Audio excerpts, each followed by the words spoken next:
여러분, 고양이가 사람보다 훨씬 높은 무려 79,000Hz까지 들을 수 있다는 거 혹시 아셨나요? 네, 그렇죠. 개보다도 더 예민하게 초음파 영역을 감지하는 거죠. 대단하죠? 이번 딥다이브에서는 바로 이 부분, 여러분이 보내주신 자료들을 토대로 고양이 음악의 세계를 좀 깊게 파헤쳐 보려고 합니다. 네. 고양이 음악의 특징이나 장르별 효과 같은 걸 분석한 보고서들이 저희 자료인데요. 맞아요. 그래서 이번 딥다이브의 목표는 이거예요. 왜 우리가 듣는 음악이 고양이에겐 별 효과가 없거나 심지어 스트레스를 줄 수도 있는지, 그렇죠. 그리고 고양이에게 정말 먹히는 음악은 도대체 어떤 비밀을 가지고 있는지 알아보는 거죠. 자, 그럼 고양이의 그 놀라운 청각 능력부터 시작해 볼까요? 네, 좋습니다. 인간이 최대 2만 Hz 듣잖아요. 근데 고양이는 거의 3배. 3배나 높죠. 그리고 거리도 4에서 5배 먼 곳의 소리까지 감지한다고요. 이건 우리한테는 아예 안 들리는 그런 소리의 세계가 고양이한테는 따로 있는 거잖아요. 네, 맞습니다. 방대한 소리의 세계죠. 게다가 귀 근육이 32개나 돼서 귀를 막 180도 돌려서 소리가 어디서 나는지 정확히 찾아낸다니. 와, 근데 이렇게 엄청난 청력이 우리가 보통 듣는 음악이랑 만나면 이게 어떻게 되는 건가요? 문제가 생기나요? 바로 그 지점이 핵심입니다. 이 근본적인 청각 차이 때문에 인간의 음악은 고양이한테 생리적으로 잘 안 맞을 수가 있어요. 아, 안 맞는다. 네, 오히려 고양이가 불편하게 느끼는 그 주파수 영역 때문에 불쾌감이나 스트레스를 유발할 수도 있죠. 스트레스까지요? 네, 그래서 여기서 종특이적 심리 음향학이라는 개념이 중요해지는 겁니다. 어렵네요. 그러니까 단순히 듣기 좋은 멜로디 이게 아니고요. 고양이의 그 생체 음향학, 다시 말해서 걔네들의 청각 시스템이나 소리 처리 방식에 맞춰서 과학적으로 설계된 소리, 이게 필요하다는 거죠. 아하, 스노든이나 타해 같은 연구자들이 이 분야를 개척했는데요. 그 연구들이 보여주는 게 고양이 음악은 그냥 인간 음악을 좀 바꾼 게 아니라 완전히 다른 접근, 고양이 맞춤형 과학적 접근이 필요하다는 거예요. 아하, 그러니까 고양이 귀에 딱 맞춰서 엔지니어링된 소리다, 이런 말씀이시군요. 그 데이비드 타이가 작곡했다는 고양이를 위한 음악, 이게 딱 그런 예시겠네요. 네, 대표적이죠. 들어보면 인간 음악보다 한두 옥타브 높고 또 고양이가 가르랑거리는 소리 있잖아요. 그 분당 한 1380비트. 네, 빠르죠.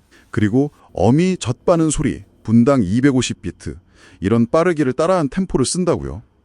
근데 진짜 재밌는 건 이렇게 빠른 그 미세 리듬들이 전체적으로는 분당 95비트 이하의 아주 느리고 차분한 구간에 녹아 있다는 거예요. 맞습니다. 그걸 이제 이중 템포 계층이라고 부르기도 하죠. 이중 템포 계층. 네. 그리고 그 이중 템포 안에서도 중요한 건 단순한 소리 원리입니다. 단순한 소리요. 네. 그 인간 음악은 좀 복잡하고 예측 불가능한 면이 있잖아요. 그렇죠. 근데 고양이 음악은 신경계에 부담을 덜 주게끔 단순한 구조랑 예측 가능한 패턴을 사용해요. 이게 이제 수동적 청취를 유도한다고 하는데 수동적 청취. 쉽게 말하면 고양이 뇌가 막 복잡한 소리를 분석하느라 애쓰지 않고 그냥 편안하게 받아들일 수 있게 한다는 거죠. 아하, 편안하게. 그래서 악기도 피아노나 첼로, 플루트처럼 좀 부드럽고 지속적인 음색이 좋고요. 음색 변화가 심한 색소폰이나 클라리넷 같은 리드 악기, 아니면 시끄러운 타악기, 심지어 사람 목소리도 좀 방해가 될 수 있어요. 사람 목소리도요? 의외네요. 네, 그리고 볼륨, 이거 아주 중요합니다. 고양이는 소리에 진짜 극도로 민감해서요. 사람이 겨우 들을까 말까 한 25데시벨, 그 정도의 아주 작은 볼륨이 권장돼요. 와, 25데시벨이면 정말 작은데요? 그러니까 단순하고 예측 가능하고 아주 조용하게. 이게 핵심이군요. 네. 그럼 실제로 어떤 음악 장르가 고양이한테 효과가 있었는지 연구 결과 좀 볼까요? 역시 예상대로 고양이 특화 음악에 제일 반응이 좋았다고요? 네, 맞습니다. 특히 그 수의과 병원 같은 스트레스 받는 환경에서 효과가 꽤 컸다고 하죠. 그렇군요. 그럼 다른 음악들은요? 클래식은 좀 효과가 들쭉날쭉했다. 네, 효과가 없는 건 아닌데 고양이 특화 음악보다는 확실히 덜 효과적이었고요. 헤비메탈은 예상대로 스트레스 유발, 그렇죠. 팝 음악에는 거의 무관심했다고 하고요. 무관심. 흥미롭네요. 근데 개한테 좋지 않은 소프트록이나 레게 아니면 좀 부드러운 재즈나 블루스 이런 게 고양이한테도 괜찮을 수 있다는 이야기도 있네요.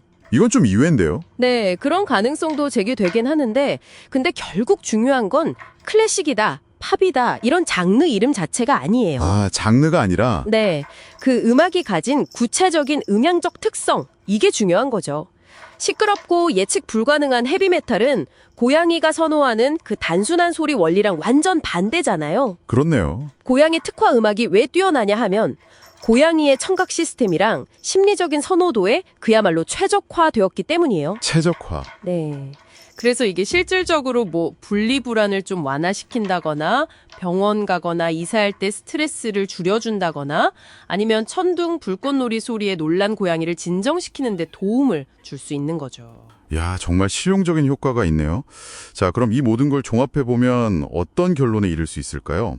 오늘 딥다이브를 통해 보니까 고양이에게 진짜 효과적인 음악이라는 건 뭐랄까 우리 인간의 취향을 그냥 적용하는 게 아니네요. 절대 아니죠. 고양이의 그 독특한 청각 능력, 또 생물학적인 반응에 맞춰서 아주 과학적으로 접근해야 한다. 이걸 명확히 알게 된 것 같습니다. 높은 음조, 가르랑거림이나 젖바는 소리 같은 익숙한 리듬, 단순한 구조, 그리고 아주 낮은 볼륨, 이게 핵심이군요. 네, 정확합니다.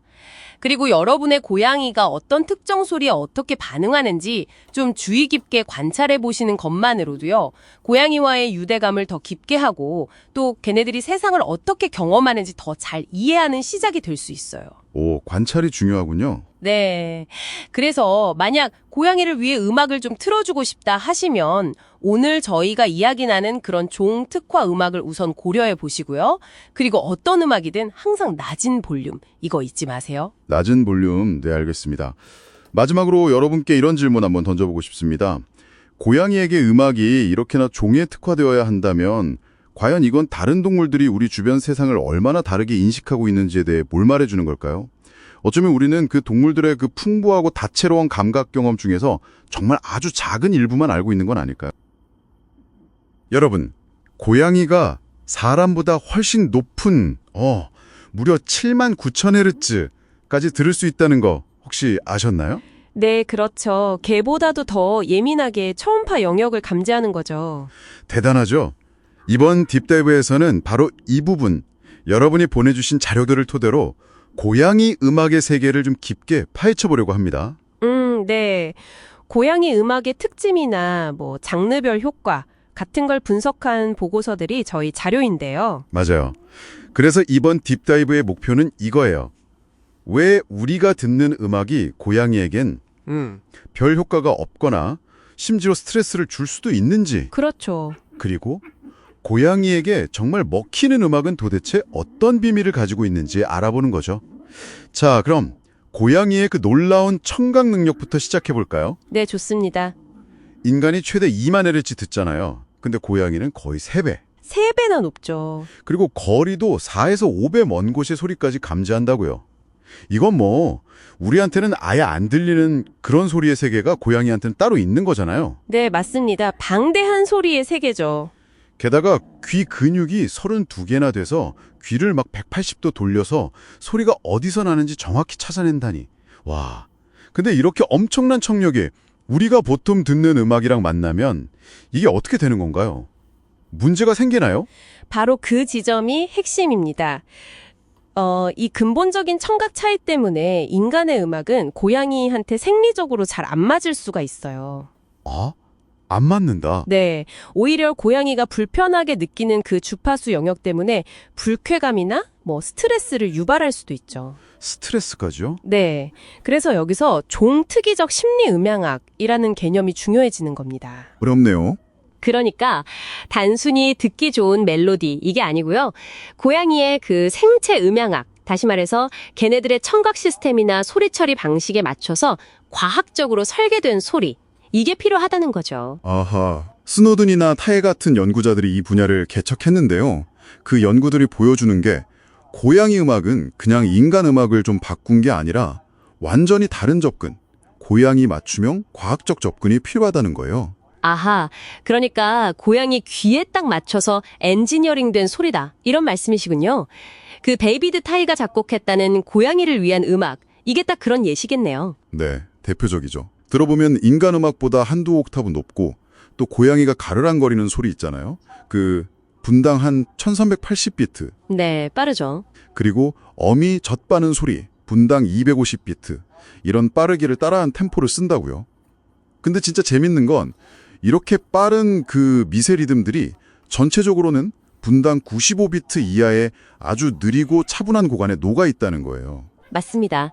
그걸 이제 이중 템포 계층이라고 부르기도 하죠. 이중 템포 계층. 네. 그리고 그 이중 템포 안에서도 중요한 건 단순한 소리 원리입니다. 단순한 소리요. 네. 그 인간 음악은 좀 복잡하고 예측 불가능한 면이 있잖아요. 그렇죠. 근데 고양이 음악은 신경계에 부담을 덜 주게끔 단순한 구조랑 예측 가능한 패턴을 사용해요.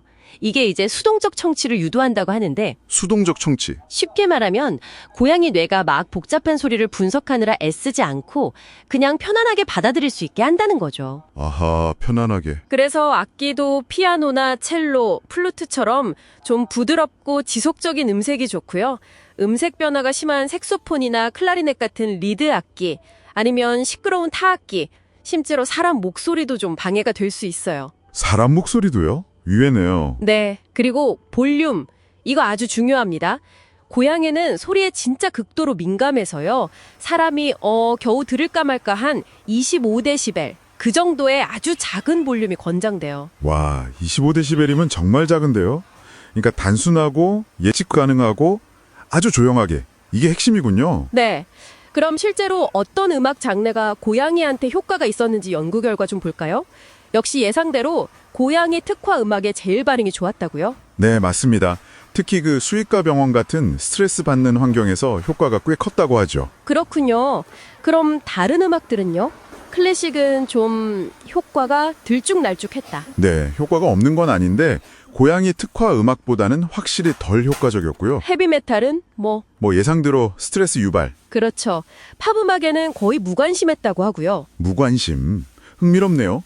근데 개한테 좋다는 소프트록이나 레게 아니면 좀 부드러운 재즈나 블루스 이런 게 고양이한테도 괜찮을 수 있다는 이야기도 있네요. 이건 좀 이외인데요. 네, 그런 가능성도 제기되긴 하는데 근데 결국 중요한 건 클래식이다, 팝이다 이런 장르 이름 자체가 아니에요. 아, 장르가 아니라 네, 그 음악이 가진 구체적인 음향적 특성, 이게 중요한 거죠.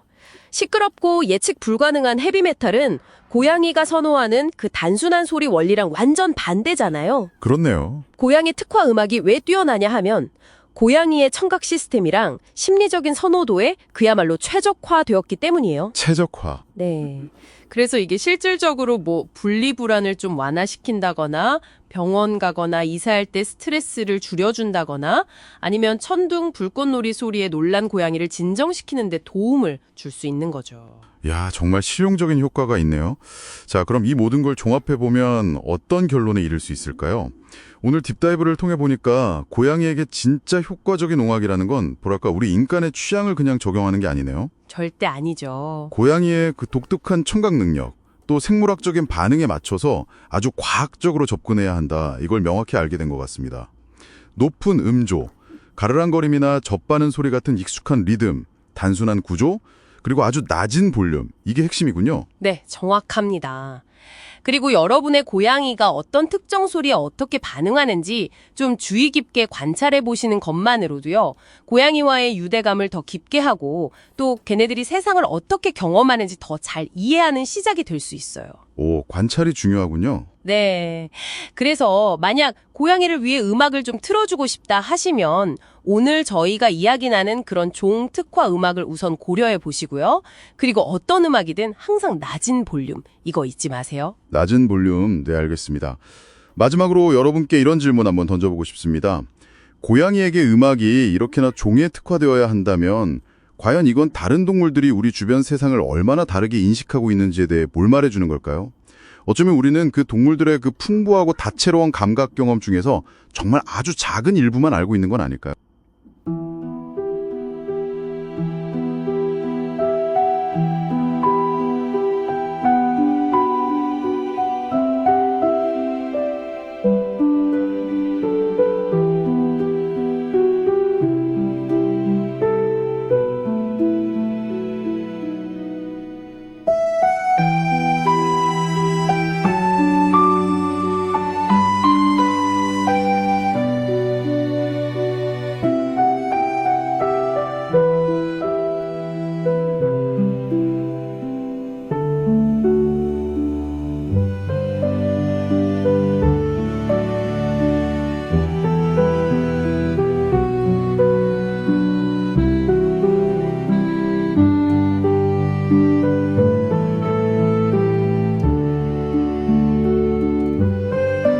같아요.